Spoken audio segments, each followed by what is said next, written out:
हमारे advisor Shri Rajiv Rai Bhatnagar ji, chief secretary doctor Arun Kumar Mehta, commissioner state taxes doctor Rashmi Singh ji, Shri Ranjeet Kumar ji, Umesh Sharma ji, Ankita Kar, Jammu Kashmir प्रशासन और भारत सरकार के सभी अधिकारी, ट्रेड और इंडस्ट्री एसोसिएशन के सभी मित्र, सभी चार्टर्ड अकाउंटेंट्स, देवियों, सज्जनों और मित्रों, मैं बधाई दूंगा स्टेट टैक्स डिपार्टमेंट को, जिसने एक नई पहल जम्मू कश्मीर में प्रारंभ की है चार्टर्ड अकाउंटेंट एसोसिएशन के साथ मिलकर। मुझे इस बात की हार्दिक प्रसन्नता है। जैसा आप लोगों ने सुना, इस अभियान का नाम ही कर्तव्य दिया गया है। मैं समझता हूं कि अब tax payers, industry association, traders association, drawing और डिसबर्सल ऑफिसर्स और बाकी स्टेक होल्डर्स का दायित्व है कि जम्मू कश्मीर की अर्थव्यवस्था को मजबूत बनाने के महायज्ञ में हम सब अपना योगदान दें। होलिस्टिक टैक्स अवेयरनेस की दिशा में उठाया गया यह कदम इस बात को भी दर्शाता है कि स्टेट टैक्स डिपार्टमेंट ने रेगुलेटरी की बजाय प्रमोटिव अप्रोच अपनाया है और कैपेसिटी बिल्डिंग पर फोकस किया है। मुझे विश्वास है कि सभी स्टेक होल्डर्स के समन्वय से यह सिंपोजियम आर्थिक गतिविधियों को नई गति देने के हमारे लक्ष्य की दिशा में एक महत्वपूर्ण मील का पत्थर साबित होगा। मैं 2017 में देश का सबसे बड़ा टैक्स रिफॉर्म भारत के सम्माननीय प्रधानमंत्री जी के निर्देशन में हुआ और उसी समय, अभी मेरे पहले बताया भी गया, इंटरनेशनल मॉनेटरी फंड IMF की एक रिपोर्ट आई जिसमें कहा गया था कि India's economy is an elephant that is starting to run, और मात्र 5 साल पूरा होते होते 2022 में दुनिया की 5वीं बड़ी अर्थव्यवस्था हम बन गए। तो इस बात पर हमें गर्व भी है। बचपन से हम सुनते आए थे कि किसी जमाने में भारत सोने की चिड़िया कहा जाता था। मुझे लगता है कि अब वो वक्त आ रहा है कि हम सोने की चिड़िया बनने की दिशा में अग्रसर हो रहे हैं। सबसे तेज गति से आगे बढ़ने वाली इकॉनमी हमारी है। मैन्युफैक्चरिंग हब का जो सपना देश के लोग देख रहे हैं वो हकीकत में तब्दील हो रहा है। एक बात महसूस की जाती है कि जब भी कोई नया कानून बनता है, जब भी कोई बदलाव आता है, तो उसे अस्थायित्व मिलने में थोड़ा समय लगता है। अनेक प्रकार के एप्रीहेंशंस होते हैं, लेकिन GST बहुत कम समय में वन नेशन वन टैक्स के संकल्प को मूर्त रूप दे सका, रिटर्न को सिंपल बनाया और सबसे बड़ी बात कि इनडायरेक्ट टैक्स कलेक्शन में जो लीकेज था लगभग उसे समाप्त कर दिया गया। मुझे ये कहते हुए गर्व महसूस हो रहा है कि राष्ट्र निर्माण के महायज्ञ में GST द्वारा सभी स्टेक होल्डर्स ने अपने दायित्वों का निर्वहन करके अभूतपूर्व योगदान दिया है और इस व्यवस्था ने सिर्फ अर्थव्यवस्था में आवश्यक परिवर्तन आया ऐसा नहीं है, बल्कि इस व्यवस्था को भ्रष्टाचार मुक्त बनाने की दिशा में भी हम काफी हद तक आगे बढ़े हैं। 3 वर्षों में मेहता जी बता रहे थे, जम्मू कश्मीर भी उस दिशा में आगे बढ़ने की कोशिश कर रहा है।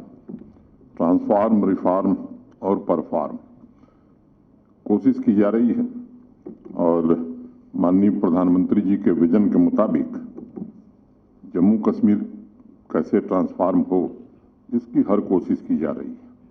जो जरूरी रिफॉर्म है वो भी की जा रही है और सभी सेक्टर हमारे परफॉर्म करें, इसकी भी पूरी क्षमता से कोशिश हम सब मिलकर के कर रहे हैं। मैं उन आंकड़ों में नहीं जाना चाहता हूं कि पिछले 3 वर्षों में क्या क्या हुआ है, लेकिन अनेक ऐसी उपलब्धियां पिछले 3 वर्षों में हमने हासिल की हैं, जिसका श्रेय निश्चित रूप से टीम जम्मू कश्मीर को जाता है, जिसने जमीन पर नीतियों का क्रियान्वयन किया है। देश भर में जब जीएसटी, मुझे याद है मैं संसद में था, उस रात को भी था, जब लागू किया गया था तो देश भर में बड़ा विरोध हो रहा था। आज स्थिति पूरी तरह बदल गई है। अब 1 साल बाद अखबारों के पन्ने जीएसटी की तारीफों से भरने लगे हैं।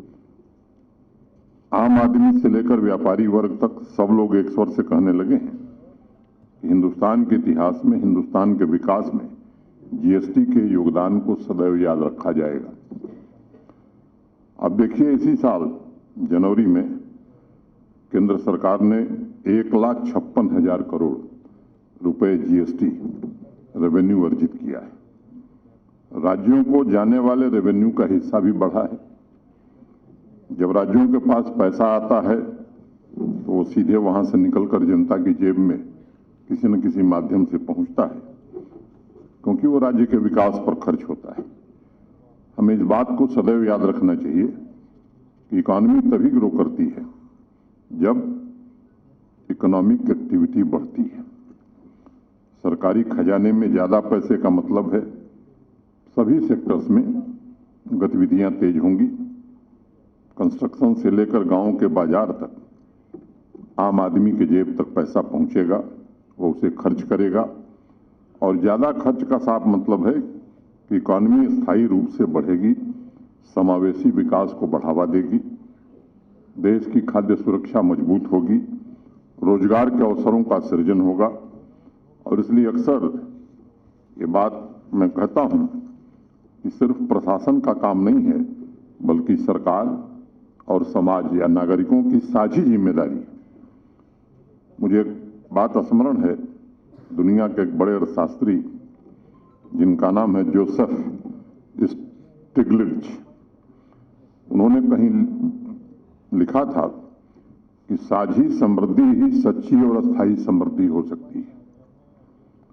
और मैं समझता हूं कि उसी साझी समृद्धि की भावना से आज जम्मू कश्मीर सही रास्ते पर आगे बढ़ने की कोशिश कर रहा है। कारोबारियों के हितों का ध्यान रखने को लेकर के फैसले करने हों। और मुझे याद है जब मैं शुरू में आया ही था, कोविड का दौर था, इस बात का जिक्र मैं करना आवश्यक समझता हूं। उसी समय हम सबने फैसला किया कि बिजनेस और इंडस्ट्री को गति देने के लिए एक स्टिमुलस पैकेज की घोषणा हम सबने की थी, ताकि यूनियन टेरिटरी की इकॉनमी को पुनर्जीवित किया जा सके। और मुझे लगता है कि देश के किसी राज्य या किसी यूटी ने उस तरह का पैकेज कहीं भी नहीं दिया था। तो ये मंतव्य स्पष्ट करता है कि सब प्रशासन चाहता क्या है। किसी भी राज्य या संघ राज्य क्षेत्र की साझी समृद्धि का साझा उद्देश्य भी होता है।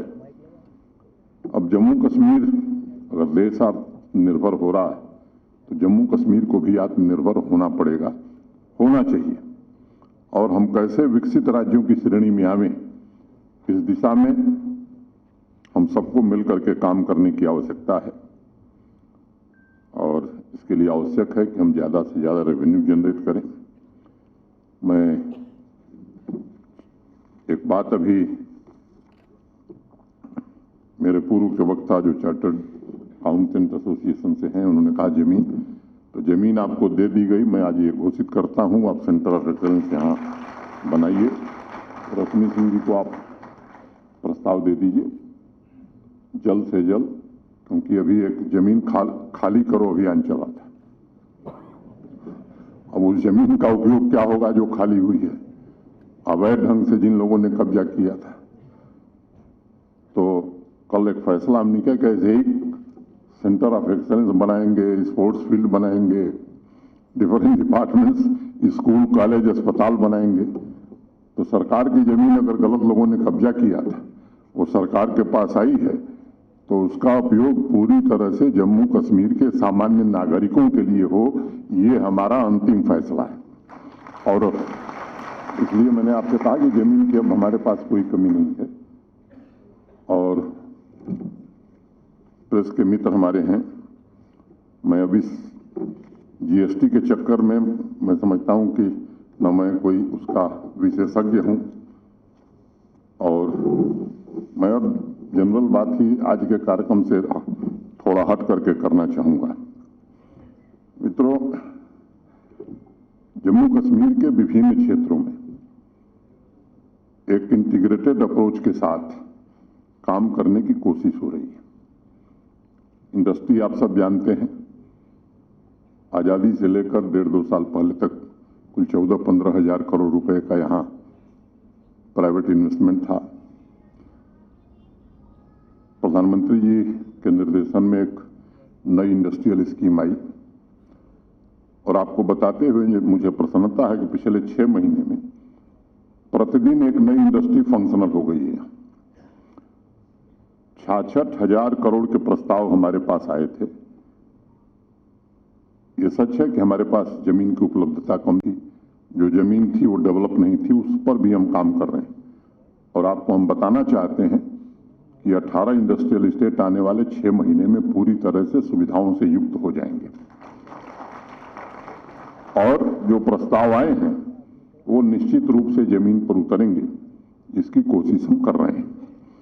और केवल देश के नहीं, और मैं चाहता हूं कि जम्मू कश्मीर के लोग ज्यादा से ज्यादा उद्योग लगाएं, क्योंकि ऐसी स्कीम देश के किसी राज्य ने नहीं घोषित की है। और मैं आप सबको आमंत्रण देता हूं कि आप आइए, और क्योंकि बिना उद्योग के जम्मू कश्मीर कैसे बढ़ेगा। दूसरी बात मैं कहना चाहता हूं कि यहाँ की 70% आबादी एग्रीकल्चर और एलाइड सेक्टर, कोई खेती करता है, कोई पशुपालन करता है, कोई मछली पालन करता है, हार्टिकल्चर से लोग जुड़े हुए हैं। तो इसमें 70% लोग, 13 लाख परिवार हैं जो इससे जुड़े हैं। हम लोगों ने सोच विचार करके देश के अत्यंत माननीय कृषि विशेषज्ञों को 2-3 दिन के लिए श्रीनगर में एक वर्कशॉप हुई, एक कमेटी बनाई गई, अपेक्स कमेटी। और अपेक्स कमेटी ने बहुत मेहनत करके जो रिपोर्ट बनाई है, नेताजी कह रहे थे कि हमारी जीडीपी डबल हो जाएगी। मैं आपको बताना चाहता हूं कि 29 इंटरवेंशन उन लोगों ने प्रपोज किए हैं, और जो हमारा बजट एग्रीकल्चर और एलाइड सेक्टर का था, उसके अलावा 5013 करोड़ रुपए 5 साल में हम एग्रीकल्चर सेक्टर में और इन्फ्यूजन करने जा रहे हैं।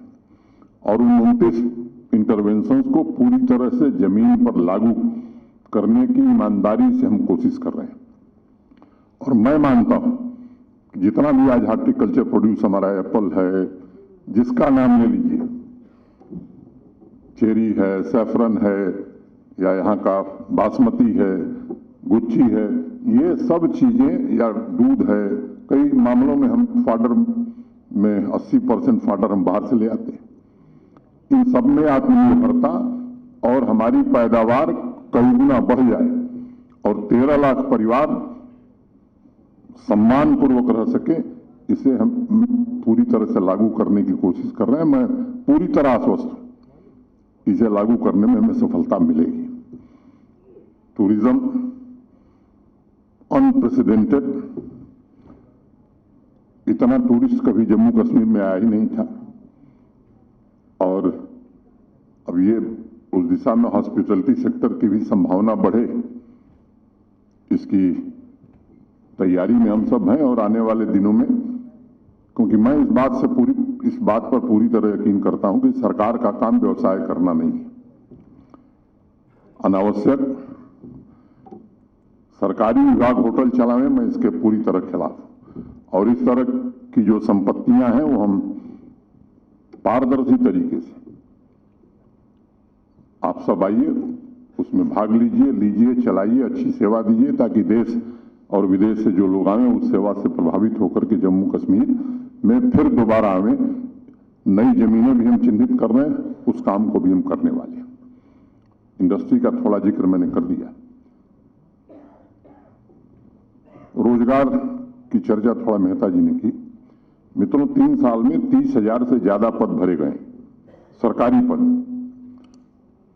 पारदर्शी तरीके से भरे गए।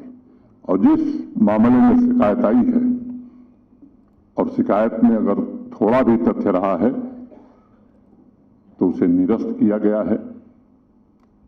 देश में सबसे विश्वसनीय जो जांच एजेंसी है, जांच सीबीआई को दी गई है। ढेर सारे लोग सीबीआई की कार्रवाई भुगत रहे हैं, और मैं इस सभागार में आप सबको आश्वस्त करना चाहता हूं कि जिसने भी गलत किया है, संविधान और कानून के दायरे में जो भी सजा मुकर्रर है वो उसे जरूर मिलेगी, उसे कोई बचा नहीं सकता है। 20,000 पद हम और आने वाले दिनों में जल्द, मैं समझता हूं कि 3-4 महीने में हम विज्ञापित करने वाले हैं। अब सबको सरकारी नौकरी देश में न दुनिया में मिलती है, न देश में, न जम्मू कश्मीर में। ऐसे ही पहले से 5 लाख लोग हैं। बिहार से ज्यादा सरकारी कर्मचारी यहां जम्मू कश्मीर में हैं। बिहार की आबादी 13-14 करोड़ है, यहां की आबादी 1 करोड़ 30 लाख। अनेक राज्यों से अगर आप तुलना करेंगे, उस विवाद में मैं नहीं पढ़ना चाहता। स्वरोजगार अधिक से अधिक लोगों को मिले। अभी आप में से कुछ लोगों के ध्यान में होगा, बैक टू विलेज 4 ये अभियान हम सबने शुरू किया था। ढेर सारे मुद्दे थे, वैसे ही अर्बन लोकल बॉडीज के लोगों ने भी शुरू किया था। 2 बातें उसमें विशेष रूप से हमने तय की थी कि हर पंचायत से 15 यूथ को हम आइडेंटिफाई करेंगे और सेल्फ एम्प्लॉयमेंट के लिए उसकी मदद करेंगे, फाइनेंशियली भी, और क्या वो करे। तो आप सबको मालूम है कि 4,290 पंचायतें हैं यहां। 15 के हिसाब से आप देखेंगे तो 60-62 हजार हुआ। अर्बन लोकल बॉडीज को भी उसमें शामिल किया गया। इसी सभागार में ये हमारे प्रेस के मित्र हैं, ये भी उपस्थित थे। मुझे लगता है कि 1.5 महीना हुआ होगा, 40-45 दिन पहले की बात है। एक दिन में 75,000 नौजवानों, 939 करोड़ रुपए, उसमें जम्मू कश्मीर बैंक का सबसे बड़ा योगदान था, सेल्फ एम्प्लॉयमेंट के लिए दिए गए। सब स्वरोजगार से जुड़ रहे हैं, और केवल अपना नहीं बल्कि एक आध लोगों को और रोजगार देने वाले। ये अभियान कई बार हम लोगों ने चलाया है। नेशनल रूरल लाइवलीहुड मिशन, पिछले 3 सालों में आज हमारी 6 लाख से ज्यादा बहनें उससे जुड़ी हैं, और आर्थिक रूप से भी संपन्न हो रही हैं, समाज और जम्मू कश्मीर के प्रगति में भी योगदान कर रही हैं। और कल तो एलजी मुलाकात में हमारे चीफ सेक्रेटरी ने कहा डीसी से कि भाई हम ये चाहते हैं कि जिसको सेल्फ एम्प्लॉयमेंट चाहिए हम सैचुरेट करना चाहते हैं। किसी को भी जम्मू कश्मीर में किसी नौजवान को, किसी नवयुवती को अगर बैंक से सहायता लेकर के रोजगार अपना इस्टेब्लिश करना है तो कोई न बचे, इस दिशा में हम आगे बढ़ रहे हैं। मैं समझता हूं कि ये सामान्य लक्ष्य नहीं, कहना बड़ा आसान है, इसे हम क्रियान्वित करना चाहते हैं, और मुझे भरोसा है कि इसे क्रियान्वित करने में हमें सफलता मिलेगी। मुख्य रूप से ये 3-4 बातें हैं। अब प्रॉपर्टी टैक्स पर काफी चर्चा हो रही है। कुछ आंकड़े मैं केवल आपके ध्यान में रखना चाहता हूं ताकि स्थिति स्पष्ट हो जाएगी। कुल जम्मू, श्रीनगर और बाकी जो शहरी क्षेत्र हैं, आप म्यूनिसिपैलिटी कह लीजिए, या कुल शहरी क्षेत्रों में 5,20,000 घर हैं। कॉरपोरेशन हो, म्यूनिसिपल काउंसिल्स हो, सब मिला करके 5,20,000 घर हैं, जिसमें 2,06,000 घर ऐसे हैं जो 1,000 स्क्वायर फुट से कम के हैं। अब अगर परसेंटेज आप निकालेंगे तो ये मोटा मोटी 40% घर है जिस पर कोई टैक्स नहीं है। मैं इसको दोहरा रहा हूं, जम्मू कश्मीर के शहरी क्षेत्रों में जो लोग रहते हैं 40% लोगों पर कोई हाउस टैक्स, कोई कर नहीं है। 2,03,600 ऐसे घर हैं 5,20,000 में से जिनको 1,000 के नीचे एक वर्ष में, महीने में नहीं, एक वर्ष में 1,000 के नीचे देना है। और ये जम्मू और श्रीनगर शहर में किसी का 1,000 जा सकता है, बाकी सबका 600 के नीचे रहने वाला है। तो ये 2,03,600 में से 80% ऐसे हैं जो वर्ष भर में 600 रुपया देने वाले। अगर मैं तुलना करता हूं, मैं दिल्ली, चंडीगढ़, मुंबई से नहीं करूंगा, मैं कर रहा हूं शिमला से, मैं कर रहा हूं अंबाला से, मैं कर रहा हूं देहरादून से। तो मित्रों, 1/10 ऑफ शिमला, देहरादून एंड अंबाला, 1/10 से भी कम है ये टैक्स। मैं शॉप्स की बात भी करना चाहूंगा। कुल 1,01,000 शॉप्स हैं शहरी क्षेत्रों में, जम्मू, श्रीनगर, बाकी वो उधमपुर कहिए, कठुआ कहिए, या किसी म्यूनिसिपैलिटी में कहिए, बारामूला कहिए, कहीं भी। इसमें 46,000 शॉप्स ऐसी हैं जिनको एक साल में 700 से कम रुपया टैक्स देना है। 46,000 माने मोटा मोटी 45% शॉप्स ऐसी हैं जिनको 50 रुपया महीना देना है।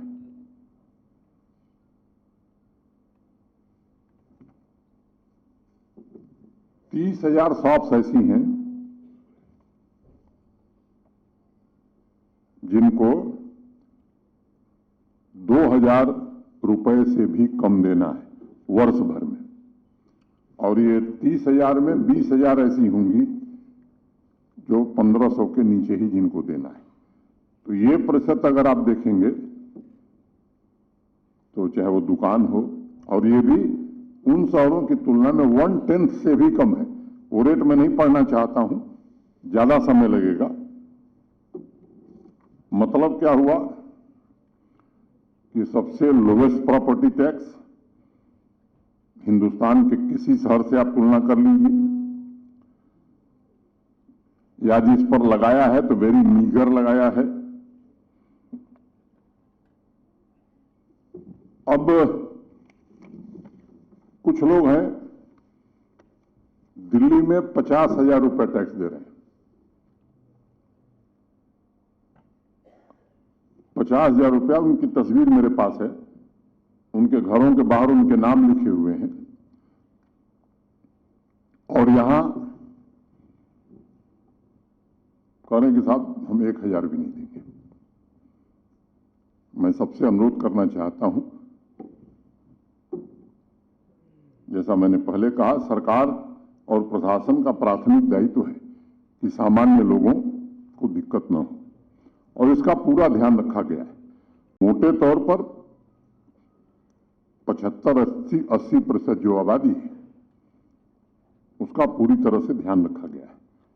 अब जिनको वास्तव में टैक्स देना चाहिए, मेहता जी ठीक कह रहे थे, वो बाकी लोगों को उकसाने की कोशिश कर रहे हैं।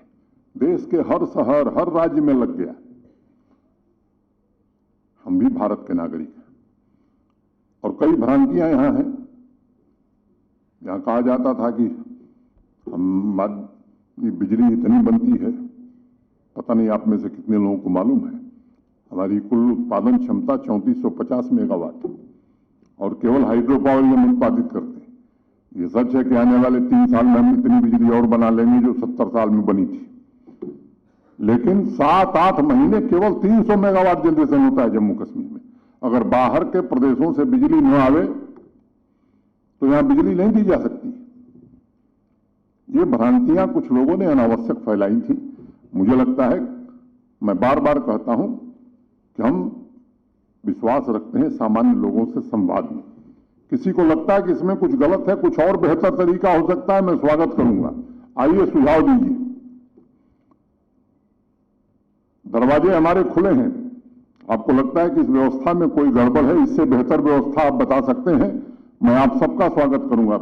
अनेक वरिष्ठ अधिवक्ता हैं, बिजनेस के लोग हैं, इंडस्ट्री के लोग हैं, चार्टर्ड अकाउंटेंट्स हैं, पत्रकार मित्र भी हैं। मैं सबको आमंत्रण देता हूं कि आप कृपा करके इसको एक बार देखिए। आपको लगता है कि इससे बेहतर भी कुछ किया जा सकता है, मुझे कोई आपत्ति नहीं, लेकिन आपसे मैं निवेदन करना चाहता हूं कि ये कुछ लोग जो गुमराह करने की कोशिश कर रहे हैं, कृपा करके उस जाल में न किसी को फंसना चाहिए। और आपसे मैं निवेदन करूंगा कि सामान्य लोगों में जागरूकता बढ़ाने की हम हर कोशिश कर रहे हैं। मेरा आपसे आग्रह होगा कि आप भी इसमें सहयोग करें, क्योंकि ये व्यवस्था अब हर साल बजट में 900 करोड़ रुपए हम लोग दे रहे हैं कॉर्पोरेशंस को, म्यूनिसिपैलिटीज को। स्मार्ट सिटी से के लिए जो पैसा है या बाकी कार्यों के लिए जो भारत सरकार से आ रहा है वो अलग से आ रहा है। इस व्यवस्था को बेहतर ढंग से हम कैसे चला सकें, जम्मू कश्मीर भी आने वाले कुछ वर्षों में देश के विकसित राज्यों के समानांतर गौरव से कैसे खड़ा हो सके, मुझे लगता है ये जम्मू कश्मीर के हर नागरिक के लिए ये गौरव का विषय होगा।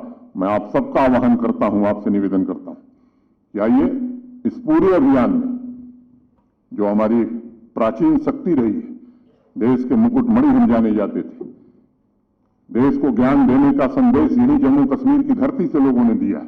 क्या उस जम्मू कश्मीर की बदहाली पर यहां के लोगों को गर्व हो सकता है? क्या हम खुद नहीं चाहते हैं कि हम ऐसा जम्मू कश्मीर आने वाले दिनों में देखें कि गर्व से दुनिया और देश में कहीं जाए तो लोग कहें कि हाँ, ये आदमी जम्मू कश्मीर से आया है। मैं आप सबसे निवेदन करना चाहता हूं, कुछ लोग साजिश के तहत लोगों को गुमराह, जब अभियान चलाया था हमने इंक्रोचमेंट, एंटी इंक्रोचमेंट है, मुझे मालूम है, मैंने एक बार नहीं 10 बार कहा कि एक भी गरीब आदमी को नहीं छुआ जाएगा, लेकिन किसी रसूखदार को बख्शा भी नहीं जाएगा। जिन लोगों ने पदों पर रहते हुए कानूनों का दुरुपयोग करके अपने अपने परिवार की भलाई के लिए और सामान्य जनता के हितों को गिरवी रख करके जम्मू कश्मीर को बंधक बनाया था, वो समय अब समाप्त हो गया है। आम आदमी की आवाज सुनी जाएगी, आम आदमी के हक में फैसले लिए जाएंगे, चाहे वो किसान है, मजदूर है, व्यापारी है, उद्योगपति है, लेकिन कुछ विशेष लोगों के लिए फैसले अब यहां नहीं हो सकते हैं। इतनी बात करके मैं आप सबके प्रति हृदय से कृतज्ञता ज्ञापित करते हुए अपनी बात पूरी करता हूं। धन्यवाद। जय हिंद।